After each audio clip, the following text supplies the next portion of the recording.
Inkubator yasashdan oldin biz uni korpusini yasab olamiz. Buning uchun bizga Penaplex kerak bo'ladi. Penapleximiz razmeri 1.20 ga 60 bo'ladi. 1-2 milla ag'bag'i bo'ladi. Endi buni 3 ga bo'lib olamiz. Xudo xolasa 3 ga bo'lib oldik. Ikkita 39, qolgani 40. O'sha 39,5 40 atrofida qoladi o'zi. Ikkitasini 39 dan kesib oldik. 60 ga 39 dan ikkita. Endi ikkinchi Penapleximizni kesamiz. Ikkinchi Penapleximizni işte chizib olingan. Ikkita 37 dan bitta 44 dan kesib olamiz. Bag'i 60 ga, bag'i 44 bo'ladi.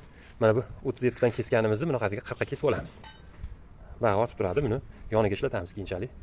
Hop, buni endi kesib chiqsak, hozir tayyor bo'lgan qolipimizdan 37 ga 40 razmerdan ikkita, bu ikkita yon tarafiga. Mana bu 39 ga 60, bu ham o'sha yon tarafiga.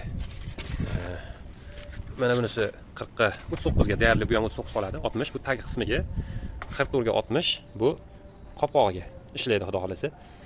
Endi buni yig'ib olsak bo'ldi. Xudo xolasa bular yig'amiz. Shu etap-etap videolar joylab boramiz. Bizni kuzatishda davom etaverasizlar. Xudo xolasa qanaqadir savollar, qanaqadir bir qulayliklar bo'lsa, takliflar bo'lsa, bemalol kommentariyada yozsalaring yo telefon raqamlarimizga telefon qilib yordamlashsalaring xursand bo'lamiz.